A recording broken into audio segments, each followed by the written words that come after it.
Hello everyone, I welcome you all in this lecture and here I am going to talk about some biochemical aspects of ozone gas. Ozone acts as a secondary pollutant at the ground level and it produces many deleterious effects in the living organisms when these organisms get exposed to its high concentration. So let's discuss its effects on the various biochemical reactions that are going on inside the living organisms in detail. Now let's understand what is ozone. Ozone is bluish colored gas that is having pungent or fishy smell.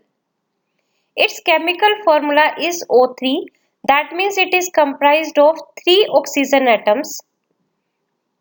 It generates difficulty in breathing. That means when somebody inhales that gas, then it produces its toxic or poisonous effect on the respiratory system of the organism and that generates difficulty in breathing.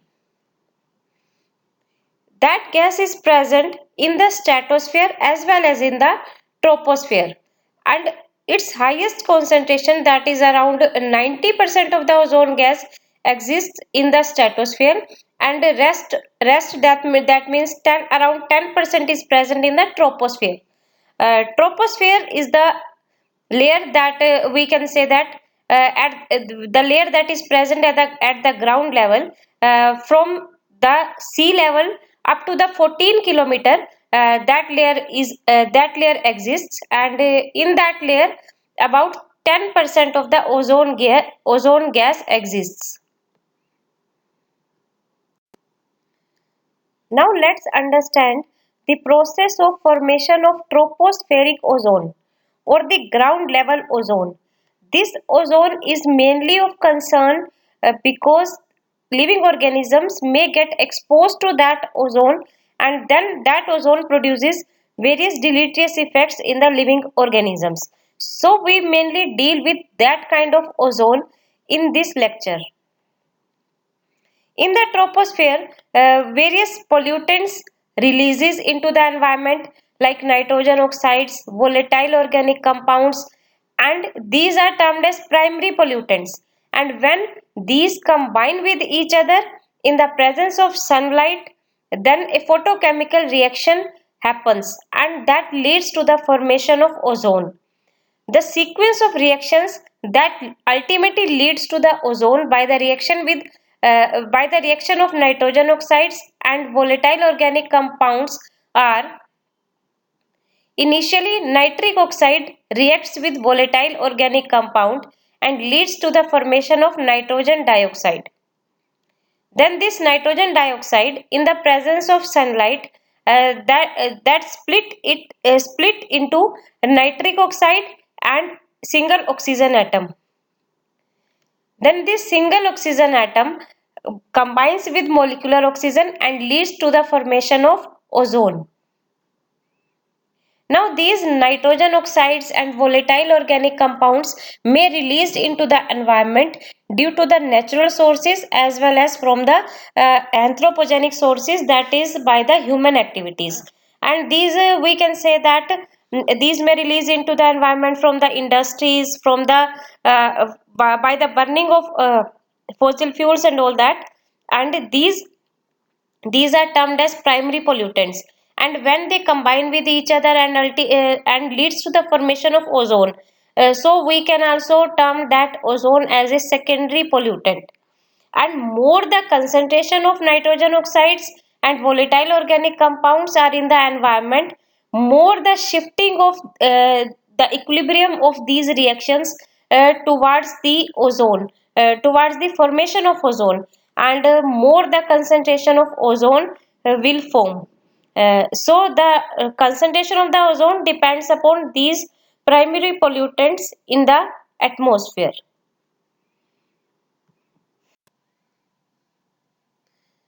Now, as I have already told you that the concentration of the ozone in the atmosphere that depends upon the concentration of nitrogen oxides and volatile organic compounds.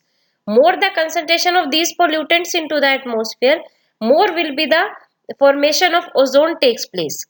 Now, it not only depend upon the absolute concentration of these two pollutants, but also depends upon their ratio. And the ratio of between 4 is to 1 to 10 is to 1 of these nitrogen oxides and volatile organic compounds leads to the formation of appreciable concentration of ozone in the atmosphere. And during the summer season, conditions are more favorable for the formation of ozone because because of increased ultraviolet radiations, more the temperature and low wind speed also produce stagnant conditions, and also the precursors of nitrogen oxides and that released from the soil also increases, and also the volatile organic compounds also increases into the environment, and so ultimately the formation of ozone takes place to a great extent during the summer season. Environmental effects of ozone. Ozone in the troposphere also causes a rise in the average temperature of the atmosphere. Thus, it acts as a greenhouse gas and contribute to the global warming. And when there is abnormally high concentration of ozone in the atmosphere, that may be emitted from the combustion of fossil fuels, emissions from the industries, and all that, it acts as a component of smoke or photochemical smoke. Actually, smoke is formed of smoke and fog, and there are different components are present in the smoke like aldehydes, ketones, peroxycyl nitrate, ozone, etc. And as nitrogen oxides when combined with volatile organic compounds, they leads to the formation of ozone. Similarly, nitrogen oxides also leads to the formation of peroxycyl nitrate, and these all reactions uh, leads to the formation of photochemical smoke and causing the environmental pollution. It also damages the vegetation and ecosystems. It acts as a very strong oxidizing agent, and it inhibits the uptake of atmospheric carbon by the vegetation and also reduces the crop productivity. Health effects of ozone. Ozone exists in the stratosphere as well as in the troposphere. About 90% of the ozone exists in the stratosphere and rest only 10% exist in the troposphere. In the troposphere, the concentration is very less. Still, it is of concern because it produces many health effects in the human beings. It mainly affects the respiratory system and produces the symptoms like coughing, throat irritation, pain, burning, and discomfort in the chest while taking a deep breath. It also causes chest tightness, shortness of breath. It impairs the functioning of the lungs. It inflames and damages the airways. It also intensifies the lung diseases like asthma, emphysema, and chronic bronchitis. Biochemical aspects of ozone poisoning. Ozone is highly toxic and it exerts its toxic effects mainly on the respiratory system. Besides that, it also affects the immune system and nervous system also. And let's understand how it affects the respiratory system. When somebody inhale ozone, then due to its limited solubility in water, upper respiratory tract cannot scrub it out. When we compare it with other gases like sulfur dioxide, chlorine gas, they are soluble in water, and therefore upper respiratory tract can easily scrub out these gases from the inhaled air. But uh, ozone is has a limited solubility in water, therefore upper respiratory tract cannot scrub it out, and therefore it enters into the lower respiratory tract, lower respiratory tract, that means it enters into the trachea, into the bronchi, bronchioles, and may reaches to the alveolar level. And here it dissolves in the thin layer of the epithelium, and here there is a flood, that is epithelial lining flood, and it remains there, it exerts its effects or reactions there. Here it affects the proteins, lipids, and all that, and ultimately affects the epithelial lining of the large airways as well as of the alveolar region. Actually, epithelium in the large airways is around 10 micrometer depth, and at the alveolar region it is around at 2 micrometer depth. That and it reaches to both of these regions and ultimately affects the epithelial lining of the respiratory tract. Now let's understand how ozone reacts with the different biomolecules which are present in the epithelial lining flood. In the epithelial lining flood, it mainly reacts with the proteins and lipids. It causes the oxidation of proteins as well as of the lipids, because it has a tendency to actually bind with the molecules which are having thiol group or amino group, or the unsaturated compounds, that is the compounds which are having carbon carbon double bonds. Ozone is a molecule that is containing 3 atoms of oxygen.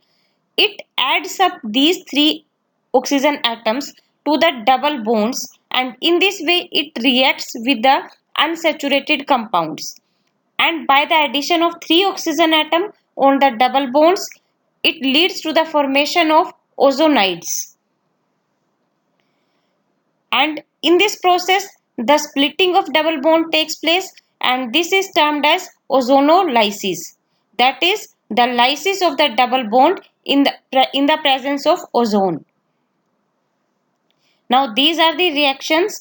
Here there is a unsaturated compound, and when ozone reacts with it, it adds up its 3 oxygen atom to the double bond, and in this way it split that double bond and leads to the formation of ozonides. And these ozonides are highly unstable molecules, and these are converted into either aldehydes or ketones, and one more reaction may takes place, that is ozonides may also converted uh, into hydroxyl radicals, that we will see later on. Ozone mainly reacts with the proteins and lipids. It affects the proteins because it has a high affinity to bind with sulfhydryl groups, and those amino acids which are having sulfhydryl groups, it mainly reacts with those amino acids. And the examples of such amino acids are certain essential amino acids like methionine, tryptophan, and some of the sulfur containing amino acids like cysteine. Ozone also reacts with unsaturated fatty acids. It causes the oxidation of these fatty acids and leads to the formation of peroxides. And lipids chains becomes fragmented by these oxidation reactions, and these lipid chains becomes hydrophilic in nature, that is these transformed into water soluble components when ozone react with these lipids, and that leads to the mainly the solubilization of the membranes, we can also say that. Thus, there are two mechanisms by which ozone reacts. First is that it can cause the oxidation of biomolecules directly and leads to the formation of free radicals like hydroxyl radicals.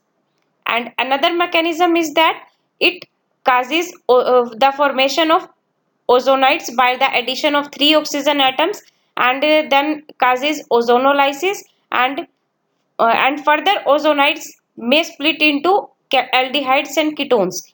Thus ultimately ozone leads to the formation of either free radicals like hydroxyl radicals and aldehydes or ketones.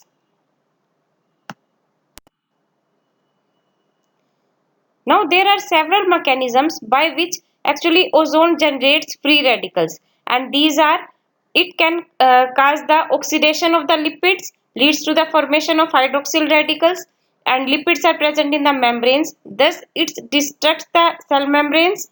It also causes the oxidation of the proteins, it causes inactivation of the several enzymes, and also it destructs the DNA, and in all these activities it generates damaging free radicals. And then these free radicals reacts with the epithelial cells, and also with the immune cell and neural receptors that are present in the airways, and in this way ozone affects the immune system and nervous system also.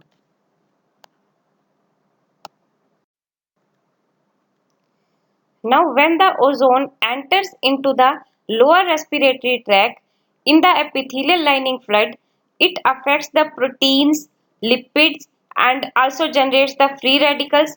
Ultimately, its target are the epithelial cells, and these all damaging effects ultimately affect the epithelial cells of the airways. Then these cells become injured due to the presence of free radicals and all that, and leak certain enzymes like lactate dehydrogenase into the airways lumen, and also there is a release of plasma components takes place.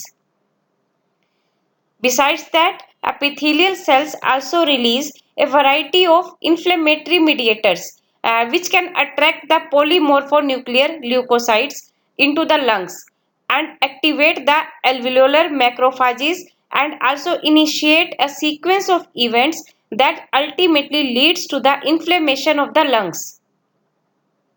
There are certain antioxidants are present in the cells.